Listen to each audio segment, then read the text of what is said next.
सुस्वागतम। हमारा घटक है रोमन संख्यांक। रोमन संख्यांक घड़ी के डायल पर संख्याओं के स्थान पर भिन्न प्रकार के चिन्ह दिखाई दे रहे हैं। देख रहे हो कि नहीं? हाँ, बिल्कुल ठीक, पहचाना आपने। डायल पर देखो बने जो चिन्ह हैं वो रोमन संख्या होते हैं। पहले यूरोप में संख्या लेखन के लिए कैपिटल रोमन अक्षरों का उपयोग किया जाता था। जैसे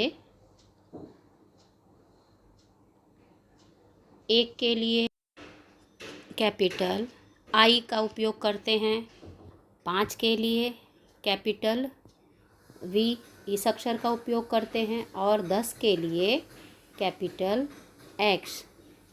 इन अक्षरों का उपयोग संख्यांकों के रूप में होता था। इसलिए संख्या लिखने की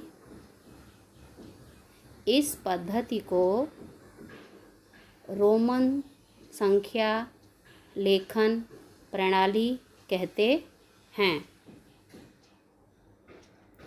इस प्रणाली में शून्य के लिए किसी भी चिन्ह का उपयोग नहीं किया जाता था।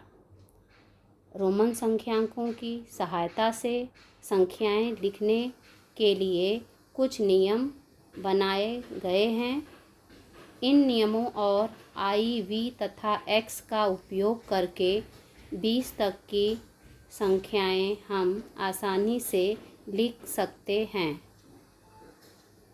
नियम 1, आई और एक्स में से कोई भी चिन्ह 2 अथवा 3 बार एक के आगे एक लिखने पर जो संख्या प्राप्त होती है वह उनके योगफल के बराबर होती है। आई को 2 बार लिखने पर 1 धन 1 बराबर 2, 3 बार लिखने पर इस तरह मान जोड़ दिया जाता है। डबल एक्स को 10 धन 10, इस तरह नियम 2 आप देख रहे हो। अब बढ़ते हैं हम आगे नियम 3 की ओर। आई और वी में से कोई भी चिन्ह बड़ी संख्या के चिन्ह के दाईं ओर लिखने पर उसका मान बड़ी संख्या के चिन्ह के मान में मिलाया जाता है। जैसे वी आई है तो 5 धन 1 बराबर 6, एक्स आई है तो 10 धन 1 बराबर 11, वी 2 बार आई है तो 5 धन 1 बराबर 7, एक्स आई है तो 10 धन 1 बराबर 11 और आई रहे तो 12। नियम 4, आई को वी अथवा एक्स की बाईं ओर लिखने पर उसका मूल्य वी अथवा एक्स के मूल्य में से घटाया जाता है। चिन्ह आई को वी अथवा एक्स के पीछे एक से अधिक बार नहीं लिखा जाता। जैसे आई वी बराबर 5 ऋण 1 बराबर 4, आई एक्स बराबर 10 ऋण 1 बराबर 9। लेकिन संख्या 8 को आई एक्स की तरह नहीं लिखते हैं। समझ में आया बच्चों? 14 बराबर 10 धन 1 धन 1 धन 1, परंतु 1 के लिए आई चिन्ह का उपयोग अधिक से अधिक 3 बार ही किया जाता है। इसलिए संख्या 14 को 10 धन 4 के रूप में लिखा जाता है।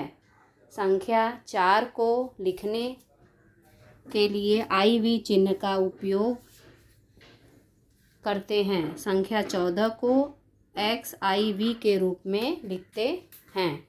समझा बच्चों? इसी प्रकार 19 को 10 धन 9 के रूप में लेकर इसे एक्स आई एक्स की तरह लिखते हैं।